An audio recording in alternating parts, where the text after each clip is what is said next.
Oftentimes, when we start our healing process, especially when we are freshly out of abuse, we start to ask ourselves, what do I need to become in order to avoid this? How can I feel safer right now in my own skin? How should I change? What should I change? What's wrong with me after all? And if you are asking these questions, there is nothing inherently wrong with them. The only question is that in all of these questions, the underlying theme is that you need to somehow change yourself because you are at the fault of everything that has happened. You are abnormal and everything that happened to you was some kind of a punishment. And in today's video, we are going to discuss why this approach and this mentality won't take you anywhere really. And we actually will understand why is it totally okay to fully feel what you are feeling right now after leaving the abuse. Hello. My name is Sophie from CoAwakened. Here we learn how to stop being afraid of your own emotions and how we can become safe enough for ourselves in order to feel life again. So after abuse, especially if you are just freshly out of abuse, you feel a lot of negative stuff. Let's be honest. Like you feel betrayed, you feel helpless, you feel disrespected in many ways. But most importantly, you think that the way you feel is actually the wrong way, that there is something wrong with that you shouldn't feel the way you feel, or you are ashamed to accept the fact that you want this person to be dead, like literally burned alive. And we try to be kind, polite, we always talk about forgiveness, that forgiveness is the only way to go, like if we forgive them, we can finally move on, and blah blah blah blah blah blah. But these are all just the mentalities of a good person. And the thing is, if we want to truly heal, for real, this time, we should accept the fact that we are not just a good person, we are a person. We are a whole person that consists of positives and negatives, and this concept is taken from spirituality, obviously. But the thing is, we are a combination of both. And if we feel something very negative, it doesn't make us devils. Like for real. We think the more we will be drawn into negativity, the more we will think, how terrible am I? You will become this terrible person. You will become some kind of a helpless, depressed devil. But that's not the way how it works. And believe me, from the experience, from someone who managed to get out of narcissistic abuse after 10 years of marriage with a small kid on my hands, without any job, without any financial or any kind of stability, I actually managed to do that only by going through some hellish emotions, through such depth of anger and hopelessness that I didn't even know they existed in me. But the thing is, going through something bad, experiencing anger, experiencing rage, doesn't make you automatically bad people. And we should stop being afraid of this negativity for real, because do you know what happens when you actually live through your anger and allow this anger to absorb you whole for a sec? It actually will go away, like for real.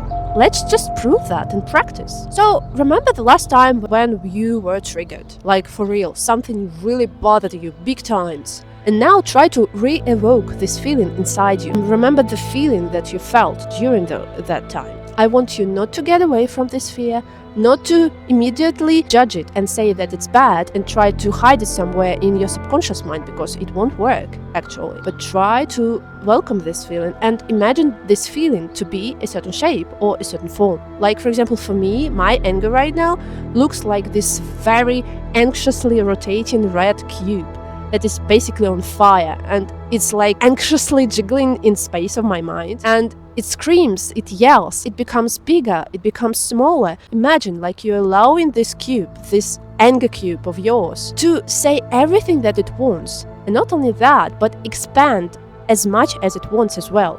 Like imagine it to consume your whole body if necessary. Like feel it somatically in your body. Don't be afraid, just allow. Put as least resistance as you can. Because this is the key.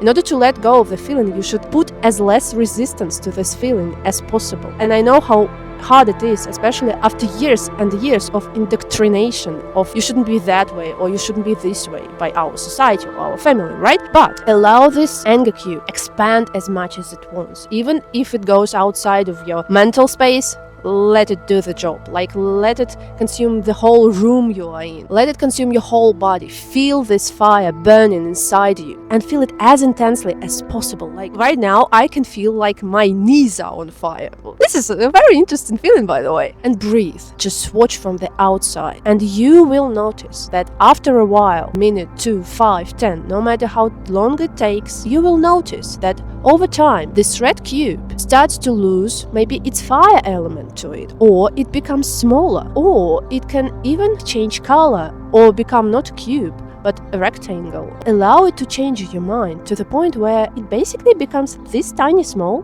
and you feel some kind of relief in your body. You feel this emptiness. Yes, with this emptiness comes a great level of relief. And this, my friend, is the way how we should process our emotions. Of course, I don't expect you to ideally process it right now, because most likely you still put a lot of resistance towards feeling that. But it's a beginning. It's a beginning of you being acquainted with your emotion and allowing it to express itself as fully as it can for now. And this is a very huge step already, because if you want to release something, you should understand it fully and actually let it go. Don't have any attachments to it. And most of the time, we have an attachment in the form of negative belief, like, I shouldn't feel that. No, like, get away from me. And paradoxically, this thought of get away from me, I shouldn't feel that way, creates a very strong bond that doesn't allow this feeling to go away. This is just one of the small exercises that I have in my toolkit that I use on a daily basis myself in order to actually recover from narcissistic abuse that I've been for 10 years.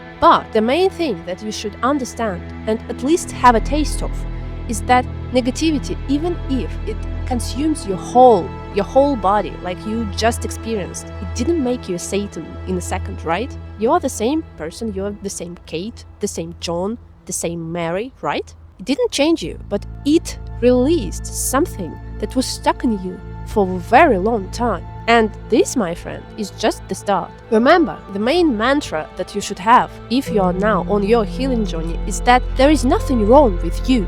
There is nothing wrong with the way how you feel. You don't have to become somebody else in order to feel safe after the abuse. You should become safe enough in order to be your full self. Everyone deserves happiness. Everyone deserves to feel safe and feel happy again.